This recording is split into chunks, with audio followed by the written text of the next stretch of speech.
लंबे आंसर को चुटकियों में याद करें। लॉन्ग आंसर कैसे याद करें? सभी स्टूडेंट, मेरे पास प्रत्येक स्टूडेंट के प्रश्नों को याद करना एक बहुत बड़ी समस्या है, लेकिन उससे भी बड़ी समस्या यह है कि लॉन्ग आंसर कैसे याद करें। ऐसे स्टूडेंट जो एग्जाम में हमेशा अच्छे मार्क्स लाते हैं, उन्हें पढ़ाई करने का एक शॉर्टकट फॉर्मूला पता होता है। पढ़ाई करने के लिए शॉर्टकट फॉर्मूला के द्वारा आप किसी भी चैप्टर को बड़ी आसानी से समझ सकते हैं। लेकिन मैं आपको एक ऐसी टिप्स बताने जा रहा हूं जो बहुत ही कम समय में आप लॉन्ग क्वेश्चन को इजीली तरीके से याद कर सकते हो।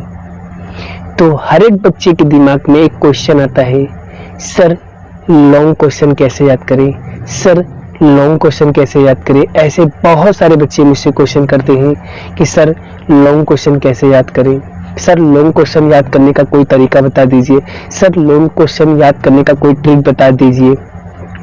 तो आज मैं आपको ऐसे आसान 8 टिप्स बताने जा रहा हूं, जिससे अगर आपने उस चीज को फॉलो कर लिया ना, तो डेफिनेटली मैं आपको दावे के साथ कहता हूं, आपका हर एक क्वेश्चन बहुत ही इजीली तरीके से आप याद कर सकते हो। तो चलिए वीडियो को शुरुआत करते हैं। तो पहली बात मैं आपको बता दूं, मैं आपको कुछ ऐसे आसान टिप्स बताऊंगा, अगर आपने उसको अच्छे से फॉलो कर लिया ना, तो डेफिनेटली आपका क्वेश्चन कंप्लीटली क्लियर हो जाएगा। तो बात करते हैं थियरी। लॉन्ग आंसर को याद करना एक आसान होता है, लेकिन दिक्कत ये होती है बच्चों को, जैसे कि फिजिक्स, मैथ, केमिस्ट्री के बड़े बड़े डेरिवेशन को याद करना थोड़ा सा मुश्किल होता है, थोड़ा सा कठिन होता है। लॉन्ग आंसर को याद करने के लिए ऐसे बहुत सारे स्टेप्स हैं। चलिए एक एक स्टेप बाय स्टेप करके मैं आपको एक टिप्स बताऊंगा, ऐसे 8 टिप्स बताऊंगा, जिससे आप डेफिनेटली आप सारे क्वेश्चन को आसानी से याद करते हैं। तो टिप नंबर 1, सबसे पहले आपको क्या करना होगा, एक शांत जगह को क्या करना होगा, चुनाव करना होगा। मतलब शांत जगह आपको क्या करना होगा, एक चुनना होगा, पसंद करना होगा। जैसे कि फॉर एग्जाम्पल लॉन्ग तथा जटिल आंसर को याद करने के लिए आपको ज्यादा कंसंट्रेशन की जरूरत होती है, इसीलिए किसी शांत जगह पर जाकर के पढ़ाई करें। जब तक आपका आंसर क्लियर नहीं हो जाता, आपको अपनी जगह से उठना नहीं है। दूसरी बार, एक बार याद करने के बाद 2 से 3 बार उसी समय उसका रिवीजन करना है, जिससे वह लंबे समय के लिए याद रहता है। अब बात करता हूं टिप नंबर 2, आपने बेसिक फॉर्मूला को क्लियर करें। अपने बेसिक फॉर्मूला को क्या करना है, क्लियर करना है। जैसे कि फॉर एग्जाम्पल लॉन्ग आंसर किसी भी सब्जेक्ट्स में क्यों ना हो, वह छोटे छोटे बेसिक से मिलकर बना होता है। आप जो चैप्टर पढ़ रहे हैं, उसके और उससे पहले वाले चैप्टर के सभी बेसिक याद कर लेना चाहिए।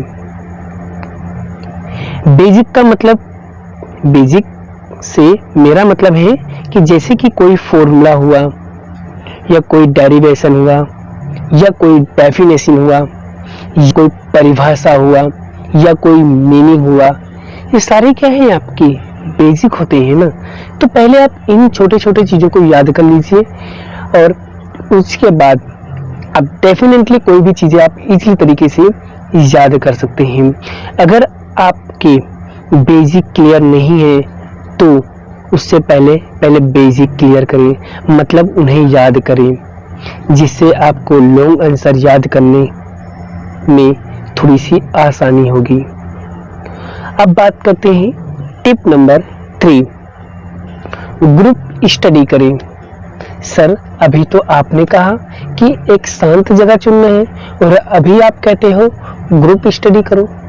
तो बताता हूँ, ग्रुप स्टडी करने के लिए मैं इसलिए बोल रहा हूँ कि जैसे कि फॉर एग्जाम्पल ग्रुप स्टडी से आप किसी भी बड़े से बड़े टॉपिक को भी बड़े ही आसानी तरीके से समझ सकते हैं। ग्रुप स्टडी में याद किए गए आंसर लंबे समय तक याद रहते हैं। दूसरे की आवाज़ों की सुनी ही बातें लंबे समय तक याद रहती हैं। ग्रुप स्टडी में अगर आपको कोई भी सवाल समझ में ना आए तो आप दूसरों के साथ क्या कर सकते हैं, डिस्कस कर सकते हैं। ठीक है, ग्रुप स्टडी आपके बेसिक क्लियर होते हैं, आपका दिमाग ज़्यादा एक्टिवेट तरीके से काम करता है। आप अपने स्कूल के दोस्तों का एक ग्रुप बना सकते हैं या अपने कोई कोचिंग सेंटर या किसी ट्यूशन क्लास के दोस्तों को एक ग्रुप बना करके आप ग्रुप स्टडी कर सकते हो। इससे क्या होगा कि अगर आप कंबाइंड में ग्रुप स्टडी में अगर आप कोई क्वेश्चन को कंप्लीट करते हैं ना, बड़े क्वेश्चन को अगर याद करना होगा तो क्या करोगे, डिस्कस करके अगर याद करोगे तो वो चीज़ आपको क्या होगा, लंबे समय तक आपको याद रहेगा। समझ में आ रहा है मैं जो कह रहा हूँ? बस उसी तरीके से आपको स्टेप बाय स्टेप क्या करना है, फॉलो करना है। टिप नंबर 4 की बात करता हूँ, स्टडी को रियल लाइफ के साथ कनेक्ट करने की कोशिश करें। अपनी स्टडी को रियल लाइफ में प्रेजेंटेशन करो। रियल लाइफ में प्रेजेंटेशन करने से क्या होगा, आपका पूरा कॉन्सेप्ट क्लियर हो जाएगा। जैसे कि फॉर एग्जांपल किसी भी सब्जेक्ट्स को अगर आप रियल लाइफ की स्टोरी से कनेक्ट करके याद करने की कोशिश करते हैं तो वो लंबे समय तक याद रहता है। इसीलिए आप अलग अलग रियल लाइफ कनेक्टर को अपने आंसर के साथ कनेक्ट कर सकते हैं, लेकिन कुछ ट्रिक कुछ आंसर पर काम नहीं करता है। उस आंसर पे आप बताई गई दूसरी ट्रिक को ले सकते हैं।